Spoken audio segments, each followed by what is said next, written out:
Hello, Beatle friends, and hello to everybody else watching. Great to see you all today. Welcome to a very special Beatles update video. In this Beatles update video, I'm going to show you some very rare Beatles records I found for a nice price. I'm going to show you two 7-inch promo records by the Beatles, and I'm going to show you two of the original US albums, both in the shrink. So hope you enjoy this rare Beatles records update video, and let's begin. The first Beatles record I'm going to show you in this special Beatles update video is a rare white label promo pressing of the Beatles' first single released here in the United States. Technically, it was the second single released in the UK by the Beatles. This particular variation has an oddity. I'm going to show you the oddity here in a little bit, but let me show you the record. This is one I've been wanting for ages. Wasn't able to find one that fits my budget, but I found one for a nice price on the Rockaway Records website. I've been doing a lot of buying on Rockaway Records. This one arrived safe and sound from Rockaway Records. Here is the white label promo variation of the Beatles' first single to be released in the United States, which is Please Please Me.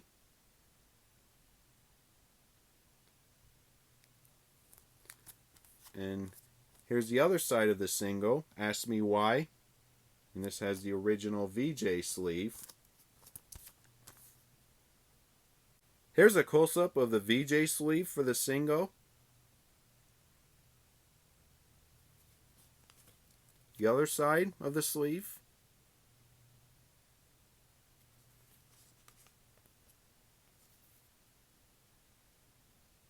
And here's the record on the VJ label, white label promo pressing. There's some writing on the label on both sides.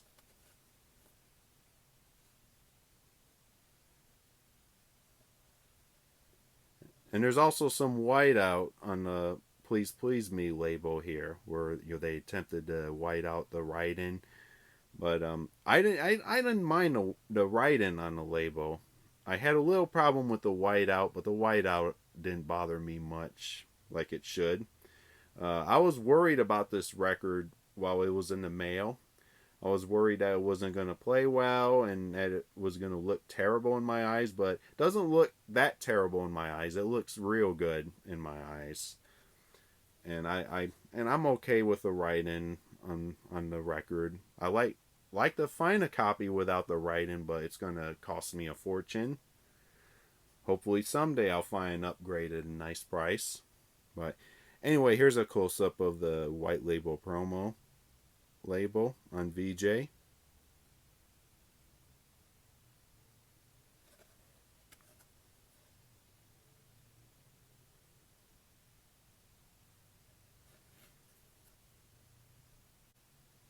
An interesting oddity I want to point out on this white label promo pressing.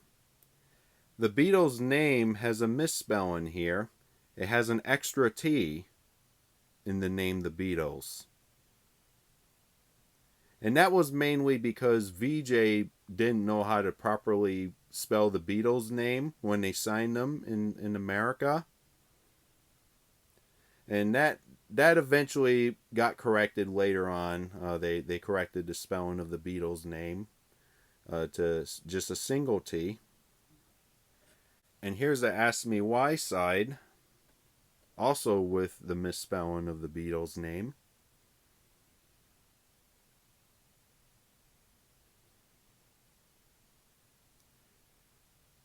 I'm proud to say I have both white label promo copies of this single and From Me to You, which is also on the same VJ white label promo label. After I received this promo record in the mail, I cleaned up the record and I played both sides of this single on the turntable. And both sides both play great without any issue, I'm happy to say.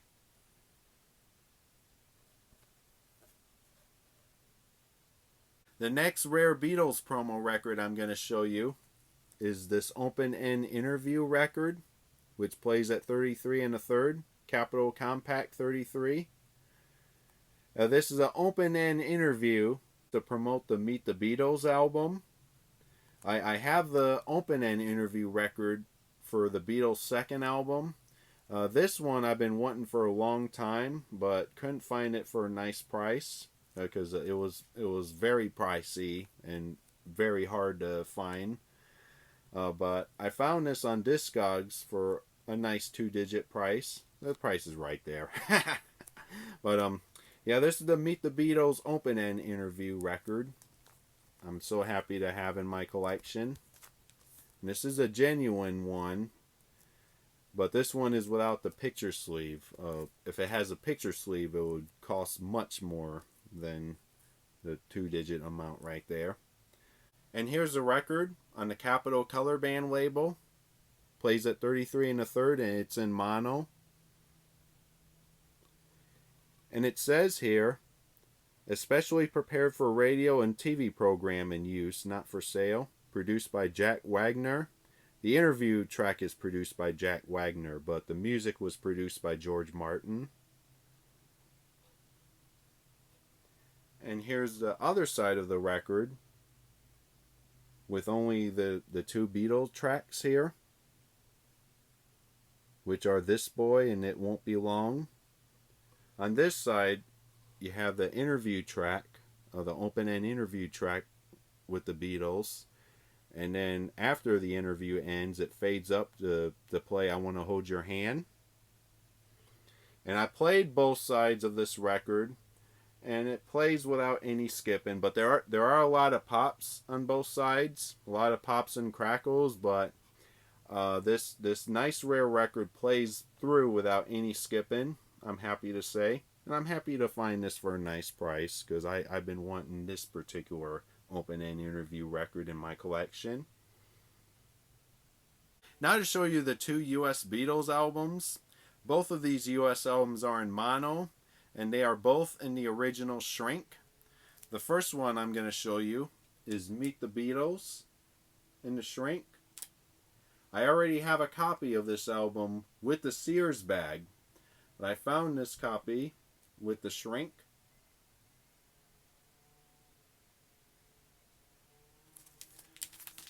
Here's the other side. I'm going to show you the back cover here in a little bit, but the record is placed in the plastic sleeve, and there's also the blue Capitol inner sleeve.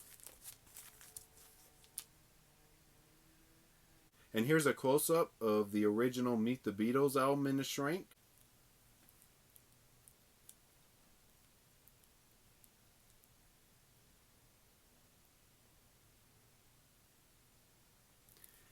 Here's the other side. Carefully handle this album with the shrink.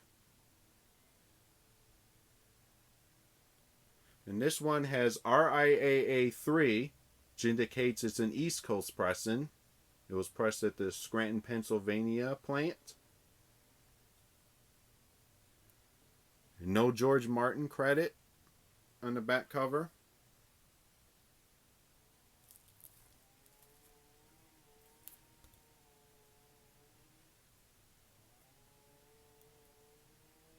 And here's the original US Capitol inner sleeve. This is the blue inner sleeve.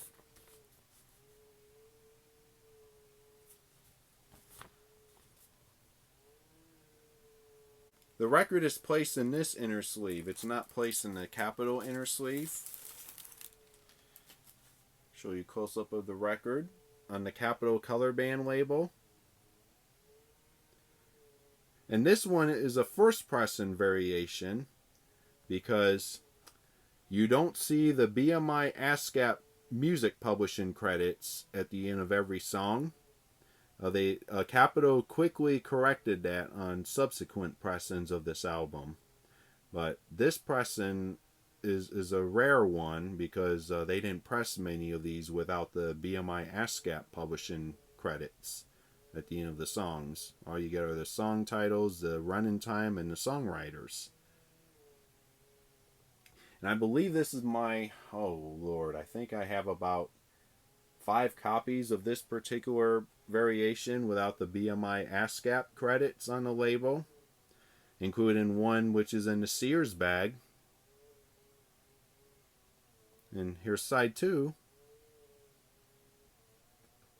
Also, no BMI ASCAP publishing credits on the songs.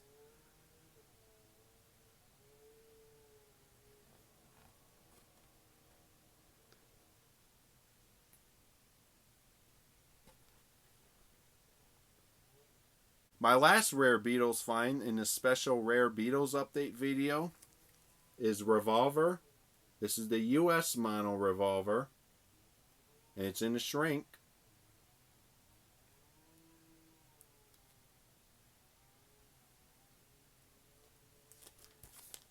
Back of it with the capital 66 sleeve.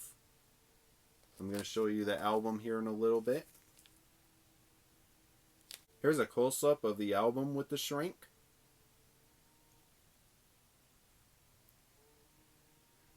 Sad thing about this copy, it doesn't have the Yellow Submarine and Eleanor Rigby hype sticker.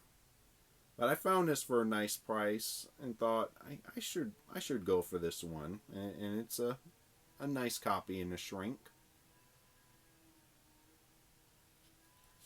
And here's the other side, the back cover.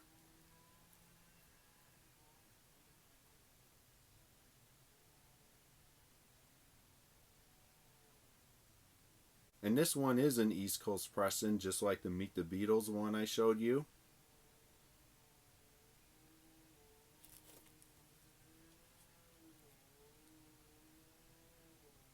Here's a close-up of the original Capital 66 inner sleeve.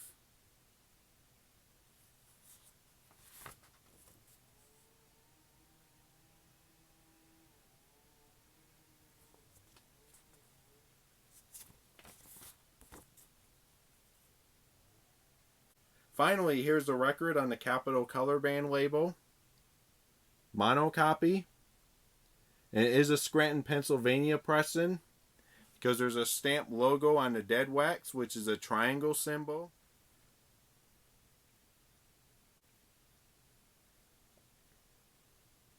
This is the variation where George Harrison's entire name is listed in the songwriting credit for 3 of the songs on this album that he wrote.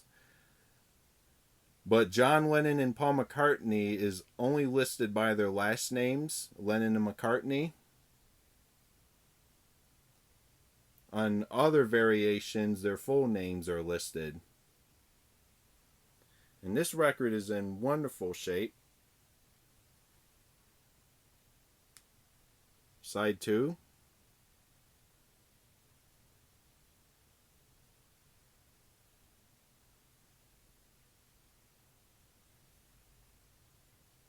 That wraps up this special video showing you some very rare Beatles records I purchased recently. The 2 rare promo 7-inch records and the 2 original US mono albums in the shrink. Hope you enjoyed this Beatles Grail update video. And thank you very much for watching. Stay tuned for more videos and talk to you all later.